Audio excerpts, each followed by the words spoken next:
KIA ಪರೀಕ್ಷೆ ಹಗರಣದ kingpin ಆರ್ಡಿಪಿ ಜಾಮೀನು ತಿರಸ್ಕಾರ. ಕೆಐಎ ಕರ್ನಾಟಕ ಪರೀಕ್ಷಾ ಪ್ರಾಧಿಕಾರಿ ಪರೀಕ್ಷಾ ಹಗರಣದ ಕಿಂಗ್ಪಿನ್ ಅಫ್ಜಲ್ಪುರದ ಆರ್.ಡಿ. ಪಾಟೀಲ್ನ ಜಾಮೀನು ಅರ್ಜಿಯನ್ನು ಇಲ್ಲಿನ ಜಿಲ್ಲಾ ಪ್ರಧಾನ ವಿಶೇಷ ನ್ಯಾಯಾಲಯದ ನ್ಯಾಯಾಧೀಶೆ ಎಸ್. ನಾಗಶ್ರೀ ತಿರಸ್ಕರಿಸಿದ್ದಾರೆ. ಹಗರಣದಲ್ಲಿ ಬಂಧನಕ್ಕೊಳಗಾಗಿ ಜೈಲಿನಲ್ಲಿರುವ ಆರ್.ಡಿ. ಪಾಟೀಲ್ ಹಾಗೂ 10 ಜನ ಆರೋಪಿಗಳು ಜಾಮೀನು ಅರ್ಜಿ ಸಲ್ಲಿಸಿದ್ದರು. ಆರ್.ಡಿ. ಪಾಟೀಲ್ ಸೇರಿ 10 ಆರೋಪಿಗಳು ಸಲ್ಲಿಸಿದ ಜಾಮೀನು ಅರ್ಜಿಯನ್ನು ತಿರಸ್ಕರಿಸಿ ನ್ಯಾಯಾಲಯ ತೀರ್ಪು ನೀಡಿದೆ.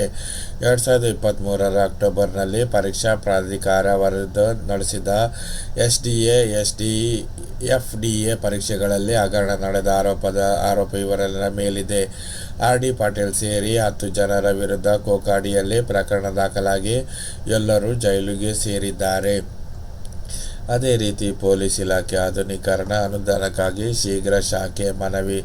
ರಾಜ್ಯ ಗೃಹ ಇಲಾಖೆ ಆಧುನೀಕರಣಗೊಳಿಸಲು ವಿಶೇಷ ಅನುದಾನಕ್ಕಾಗಿ ಕೇಂದ್ರ ಗೃಹ ಸಚಿವ ಅಮಿತ್ ಶಾ ಅವರನ್ನು ಭೇಟಿ ಮಾಡಿ ಪ್ರಸ್ತಾವನೆ ಸಲ್ಲಿಸುವುದು ಗೃಹ ಸಚಿವ ಡಾ. ಜಿ. ಪರಮೇಶ್ವರ್ ತಿಳಿಸಿದ್ದಾರೆ. ಗುರುವಾರ ಸುದ್ದಿಗಾರರೊಂದಿಗೆ ಮಾತನಾಡಿದ ಅವರು, ಇಲಾಖೆಯ ಆಧುನೀಕರಣಕ್ಕೆ ಅನುದಾನ ನೀಡುವಂತೆ ಅಮಿತ್ ಶಾ ಅವರಿಗೆ ಪ್ರಸ್ತಾವ ಸಲ್ಲಿಸಲಾಗುವುದು. ರಾಜ್ಯಕ್ಕೆ ಬರಬೇಕಾದ ಅನುದಾನದ ಬಗ್ಗೆ ಮುಖ್ಯಮಂತ್ರಿಯವರು ಪ್ರಧಾನಮಂತ್ರಿಯ ಸಮಯ ಕೇಳಿದ್ದಾರೆ. ಅಲ್ಲಿಯೂ ಪ್ರಸ್ತಾವ ಮಾಡಲಾಗುವುದು ಎಂದು ಹೇಳಿದರು. ಪೊಲೀಸ್ ಗೃಹ ಯೋಜನೆಯಡಿ 10,000 ಮನೆ ನಿರ್ಮಾಣ ಮಾಡಲಾಗಿದೆ. ರಾಜ್ಯ ಸರ್ಕಾರವು ಶೇಕಡ 75ರಷ್ಟು ಪೊಲೀಸರಿಗೆ ಮನೆ ನಿರ್ಮಿಸುವ ಗುರಿ ಇಟ್ಟುಕೊಂಡಿದ್ದೇವೆ.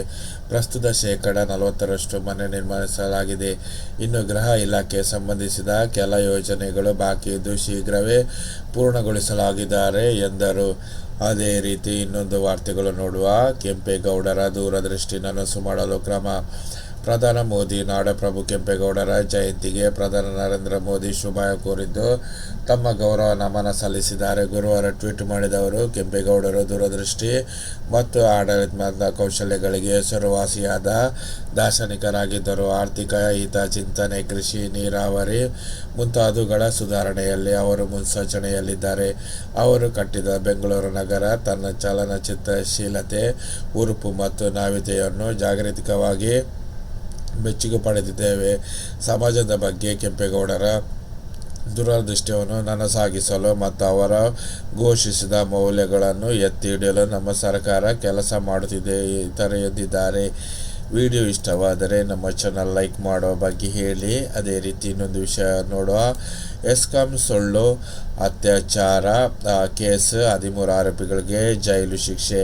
ಎಸ್ಕಾಂ ಅಧಿಕೃತ ಇಂಜಿನಿಯರಿಂಗ್ ವಿರುದ್ಧ ಸುಳ್ಳು ಅತ್ಯಾಚಾರ ಪ್ರಕರಣ ದಾಖಲಿಸಿದ ಪ್ರಕರಣಕ್ಕೆ ಸಂಬಂಧಿಸಿ ಎಸ್ಕಾಂ ಸಹಾಯಕ ಇಂಜಿನಿಯರ್ ಬಿ.ವಿ. ಸಿಂಧು ಸೇರಿ 13 ಎಸ್ಕಾಂ ಸಿಬ್ಬಂದಿಗೆ 3.5 ವರ್ಷ ಕಾಲ ಕಾರಾಗೃಹ ಶಿಕ್ಷೆ ಹಾಗೂ ತಲಾ ₹86,000 ದಂಡ ವಿಧಿಸಿ ಪ್ರಧಾನ ಜಿಲ್ಲಾ ಮತ್ತು ಸತ್ರ ನ್ಯಾಯಾಲಯ ಗುರುವಾರ ತೀರ್ಪು ನೀಡಿದೆ.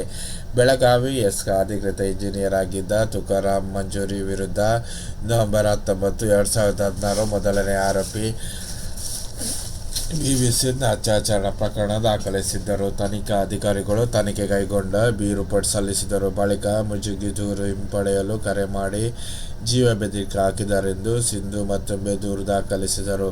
ಬಳಿಕ ಯಾವುದೇ ಕ್ರಮ ಕೈಗೊಂಡಿಲ್ಲ ಎಂದು ಆರೋಪಿಸಿ ಆತ್ಮಹತ್ಯೆಗೆ ಯತ್ನಿಸಿದರು.